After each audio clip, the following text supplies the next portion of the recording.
If you're eyeing retirement this year in 2026, but you're looking at the sky high stock market valuations and thinking, I don't know about this, you're definitely not alone. Today, we're going to be taking a look at how DIY investors can protect themselves against sky high market valuations and how they can actually retire with confidence. So, if that sounds interesting, stick around and let's get into it. Oh, and like and subscribe for more DIY retirement planning content. If you want to retire in 2026, you're never going to be able to do it successfully if you don't understand this. The real risk. It's not that the market is super elevated right now, but it's not being able to handle the drawdowns when the eventual downturn comes. 16, 18, 20, 23, 25. All these years have in common is what? I've seen people panic sell their entire portfolios to cash in every single one of these years. The only thing that those people have in common is that they lost a ton of money. So not understanding that, hey, you just have to deal with market downturns. If you could avoid all of them, you'd be Warren Buffett already. So actually doing a lot better than Warren Buffett, because Warren Buffett's portfolio has been cut in half 3 times over his career. So just being able to understand this and internalize it is crucial to be able to retire in 2026. So build a resilient portfolio. In the financial media, they talk a ton about stocks, specifically the Mag 7 within the S&P 500, meaning like 7 or 10 of the biggest stocks in the US represent 35 or 40% of the overall market cap of the US. But if you look at, there's a ton of companies, there's thousands of companies listed, a lot of funds listed. You can buy smaller firms, you can buy international firms, and a lot of these other markets and other size companies, they haven't kept up with these huge tech stocks. So if you're worried about, those tech stocks the valuation is just beyond, there's a lot of other issues that have more modest valuations right now.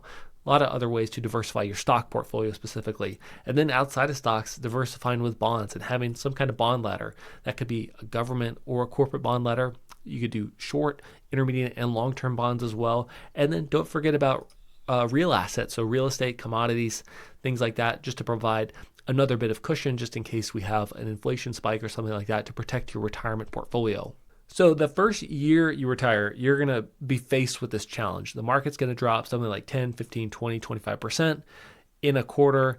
And you're going to feel like, well, of course it did. I retired and now I'm rewarded with this horrible market environment. It's not you. That happens almost every year. You just weren't paying attention because it didn't matter to your income. So just be prepared for that. Losses early on sting the most, but don't panic because it's really not an issue unless that happens for years. So persistent low or negative returns for many, many years, the first decade of retirement, is what really throws plans off track. If you look at the research done by Bill Benjamin with the 4% rule, and then later by Guyton and Klinger looking at guardrail approaches, that's where that is so worrying, is the first 10 years are so critical. If you have low, modest, like, hey, the portfolio is roughly still the same valuation that it was 10 years ago when I retired, that's when you have to really take a look at how much are we spending? Do we need to cut back? What are the other strategies we need to consider? Because none of those plans, if you stick to around 4%, none of them fail within the first 10 years. But creating optionality for yourself will help you ride this out mentally. There's nothing better than the feeling of having cash, especially in retirement. Depending on your number, 100,000, 500,000, a million, could be 10 million, if you have the net worth to support it. But just having that cash around just puts your mind at ease. A bond ladder, similarly, if it's a government bond ladder, not really subject to the same credit risk that you have with corporate bonds. That's a huge consideration, saying, well, I'm good for 5, 6, 7 years. I can ride this, whatever market environment is, because I can just pull money from my bond ladder and spend that every year if I have to.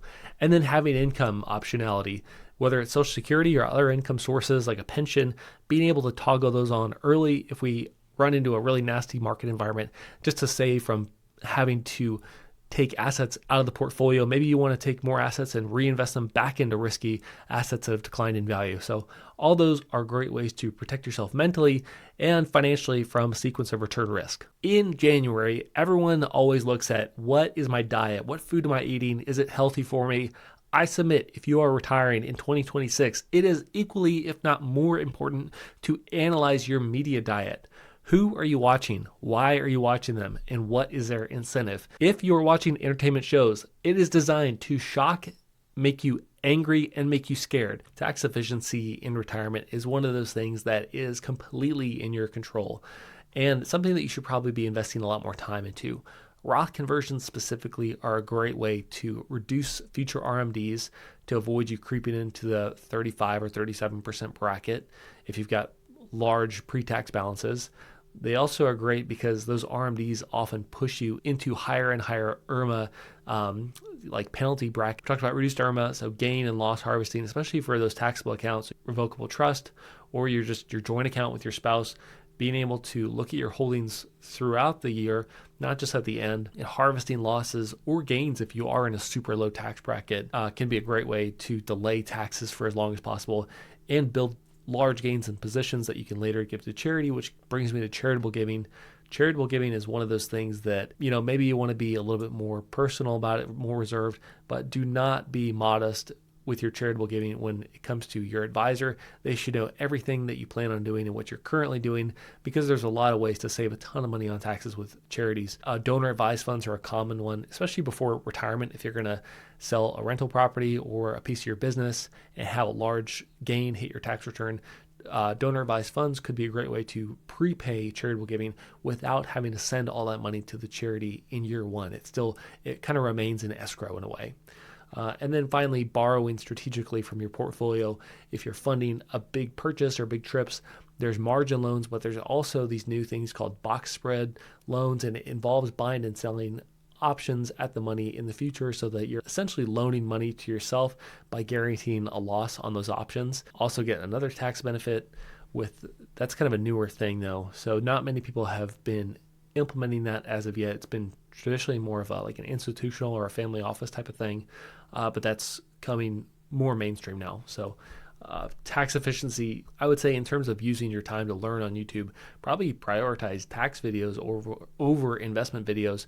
Probably going to be a lot more actionable information with tax strategies than investment strategies. So another big thing I've been thinking about is trying to create some kind of resource where clients can prioritize the travel and the events they want to do in retirement, especially early on. There's so many things to get done. Renovations, things to buy, cars to replace, wardrobes, get in shape, all these things, travel, spending time with family, spending time with friends. It's like all those things cost money and all those things cost time. It's like, how much does each one cost? So does anyone know of a resource like how to organize that? And then maybe you choose things or put things on your calendar based on the score and like where the market's at. I think that could be a really interesting tool. I'm going to be working on it, but if anyone has anything like that or would, I'd love for you to share your thoughts in the comments section below. I'd be happy to get back to you there.